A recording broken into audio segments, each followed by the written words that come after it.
Hey coucou! Alors aujourd'hui une vidéo spéciale fête des mères, parce que la fête des mères arrive bientôt. Et qu'est-ce que je pouvais trouver d'autre comme vidéo qu'une vidéo hommage à ma maman en vous racontant des péripéties. Ces moments où elle m'a fait rire bien malgré elle. Et d'autres souvenirs où je me suis dit mais ma mère elle est carrément badass en fait.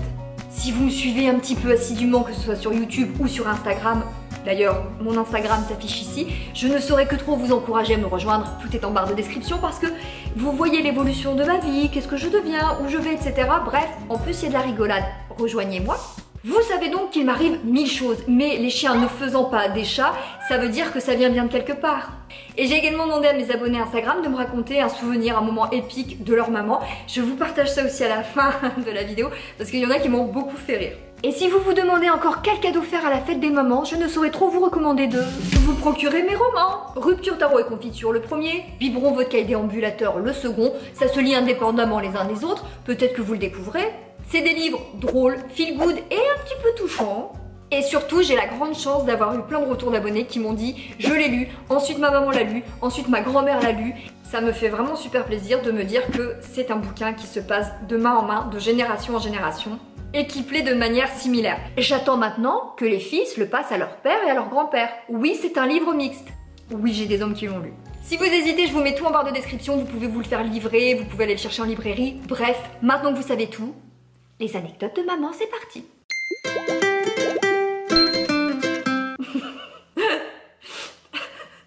Oh merde, putain, mais ça me fera toujours rire rien que d'y penser, quoi. Mais c'est fou, ça. Bon, dans ma vie, j'ai des passions humoristiques. Et c'est notamment les chutes. Voilà, ça me fait rire. Je ne sais pas pourquoi, ça me fait toujours rire. Et ma mère est aussi, comme moi, plutôt maladroite. Et si vous visualisez ma mère, vous prenez donc une petite bonne femme d'1m52, un peu tonique, comme ça, qui semble bien décidée, alors que vraiment, je ne sais pas si elle a une boussole interne. Et un jour, on est en Corse, on est dans une maison de vacances, et la maison est propre, très propre. Peut-être un peu trop. Et ce jour-là, évidemment, on fait des allers-retours parce qu'on va manger dehors, etc. Et je vois ma mère, elle prend un plat, elle est décidée à sortir avec ce plat, tu vois, sur la terrasse, et je la vois vraiment d'un pas décidée, elle avance, elle avance, elle avance, elle avance, elle avance, elle avance, et boum, elle rebondit sur le carreau, sur la baie vitrée. Ce moment où je me suis dit, mais comment n'a-t-elle pu pas voir qu'il y avait des baies vitrées?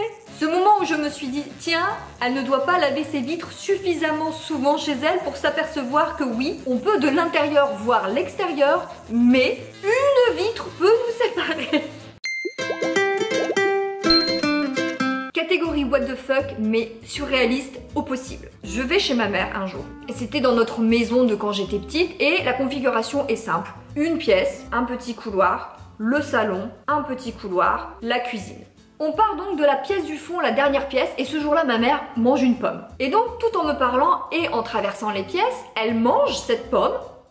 Et je la vois, tout en me parlant et en mâchant, à chaque fois, elle recrache ses pépins. ça me met un petit temps quand même, pour comprendre quand même ce qu'elle fait. Je me dis, tiens, ma mère serait-elle la réincarnation d'un lama? Tout le long, est là. Ouais, parce qu'en fait, tu vois, moi je veux aller là-bas et je me disais, on peut pas faire ça. Vraiment, je l'écoute plus. Vraiment, je l'observe sans rien dire et je la vois comme ça cracher ses pépins et manger sa pomme et arriver vraiment à la fin, au trognon. Et quand en effet, il reste plus rien à manger, elle est là. Ouais, parce qu'en fait, ce qu'on peut faire, c'est aller là-bas. Elle a jeté son trognon de pomme sur le carrelage du salon. Et elle a continué à avancer pour aller vers la cuisine. Moi, je n'ai plus marché, j'ai arrêté, j'ai fait, maman, est-ce que t'as vraiment jeté ton trognon de pomme au sol? Par terre, je veux dire, dans le parterre de ta maison, là où tu vis. Tu l'as jeté sciemment et tu as continué ta route. Et sa réponse a été, oh oui, je jetterai plus tard. Plus tard n'étant pas la bonne réponse. C'est plutôt, oh, on le jette. Il a fallu que je dise vraiment, mais maman, ramasse ce trognon de pomme qui gît au milieu de ton salon, hein, là où nous passons, où nous vivons, en chaussettes, pieds nus, enfin bon bref, ce n'est pas une étable, prends-le, mets-le dans une poubelle. Et pourquoi tu vas le faire plus tard? Fais-le donc maintenant. En vrai, à ce jour, j'ai toujours pas compris ce qui lui prenait.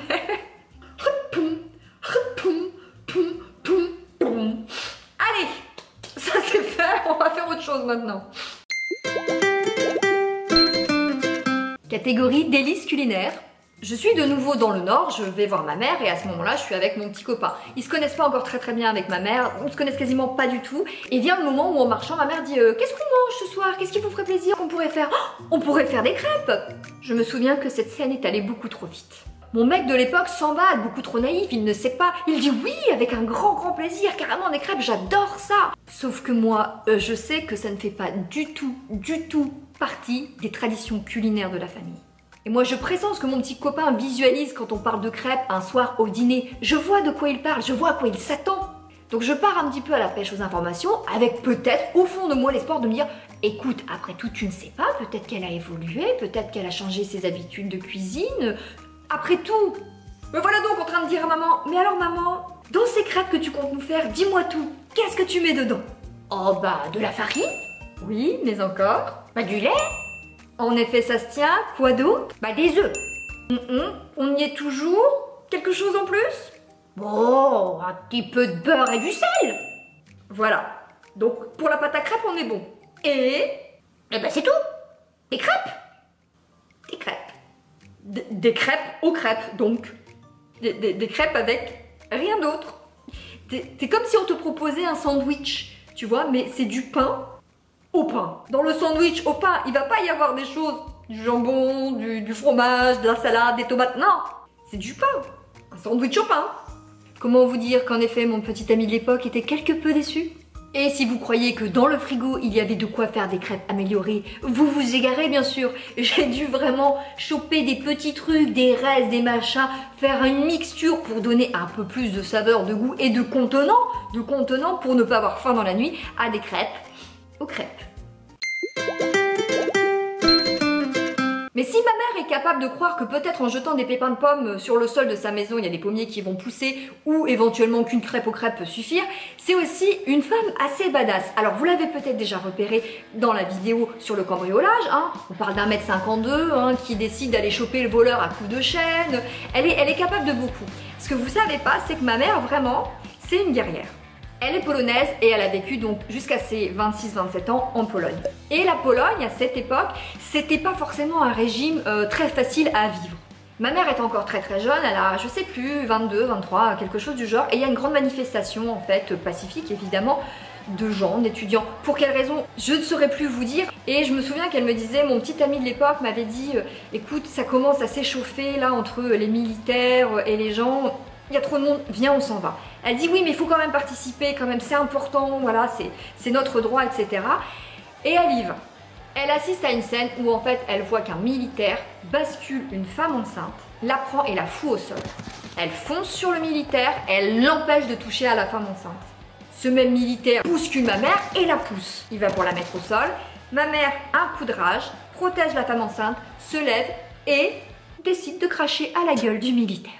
Évidemment, pour avoir fait ça, ma mère ira en prison pendant 2 mois et demi. Prison collective avec plein de gens, le toilette partagé évidemment dans un petit coin. On ne lui laissera pas l'accès à de nouveaux vêtements. Personne ne préviendra sa famille.